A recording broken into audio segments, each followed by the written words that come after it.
Հունվարի 6-ին Սուրբ Ծննդյան օրը վարչական ռեսուրսներ օգտագործվեց Փաշինյանի կողմից ուխտիերթին մասնակցություն ապահովելու նպատակով։ Ձեր կարծիքով հաջողվեց նրան հասնել նպատակին, թե անգամ վարչական ռեսուրսների կիրառմամբ չհաջողվեց ապահովել էական թվաքանակ։ Դուք ինքներդ տեսակ, այսինքն այստեղ իմ ասելու կամ իմ կարծիքի ինչ ազգություն ունի, եթե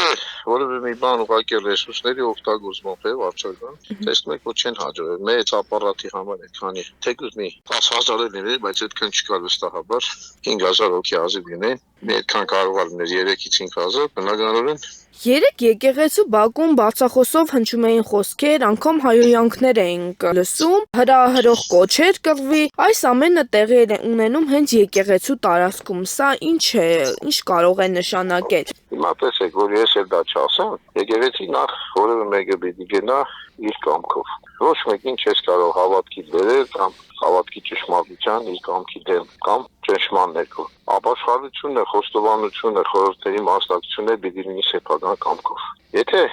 մարդիկ գալիս են աղոթքի համար,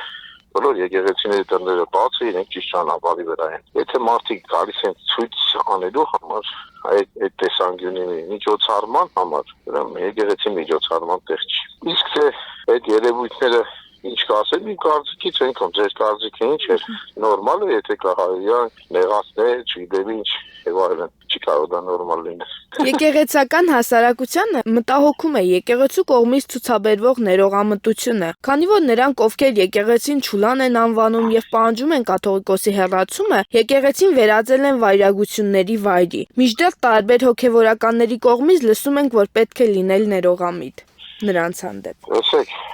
ներողամտությունը լինում է դարձի եկողի հանդեպ, որովհետեւ Տերն ասում է, թե քո եղբայրը 7 անգամ մեղանչի քո դեմ եւ դառնա եւ ասի, կներես ներիր 70 անգամ 7 եկեղեցին անսահման ներողամտություն ունի, բայց դե մի օր գալիս է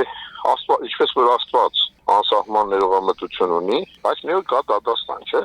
Պիտի լինի դատաստանն ենք գիտենք։ Ուրեմն մի օր կգա նաև այդ դատաստանի ժամանակ, երբ որ դատաստան կլինի։ Այս ամենից հետո հարց է առաջանում, արդյոք այդ եպիսկոպոսները կարգալույս կհայտարարվեն, թե նրանց գործողությունները կներվեն։ Իմ իշխանության ներքո դա չի գտնվում, եթե որևէ մեկը անզես սխալ ճանապարհի մեջ մնա հոգեվորական, բնական է, որ մի օր պիտի նաև այդ եկեղեցու այդ իշխանությունը կիրառվի։ Եկեղեցին մենակ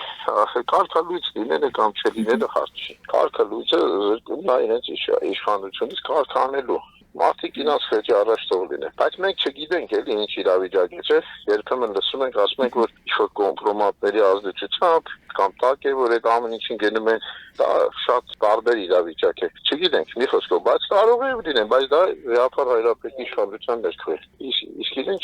այսօր մեր եպիսկոպոսներն են։ Քրիստոս ծնավ եւ հայրեց։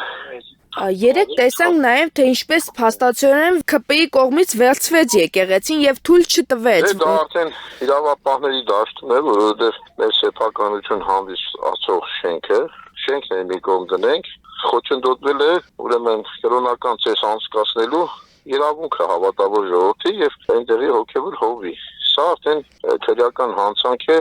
Գնդակը ոնց որ ասում են պետության դաշտում, որ օրենքը պիտի բարի, բոլորի համար հավասար։ Բայց փաստացի արդեն սա երկրորդ դեպքն է, եւ որ կարգալույս եղած քահանան է պատարակ մատուցում եւ եկեղեցում թույլ չեն տալիս անգամ, որ օրինական քահանան ներս մտնի։ Դե անորմալ երևույթ է, բայց այդ այդպիսի ժամանակներում ենք ապրում։ Կանցնի ամեն ինչ տեղի կգա կընկնի մի օր։ Դուք մտածում եք, որ սա էլ կհաղթահարենք։ Բոլոր նրանք, ովքեր որ պարակտում են եկեղեցին, բոլոր նրանք, որ ռեսուրսներ օգտագործելով արգելք են հանդիսանում, ըստ ծերուտին հանցանք են գործում կիսական արարողություն անցկացնելու հավատացյալներին կամ օրինական այնտեղի քահանային, մի օր պիտի պատասխանատվություն կրեն։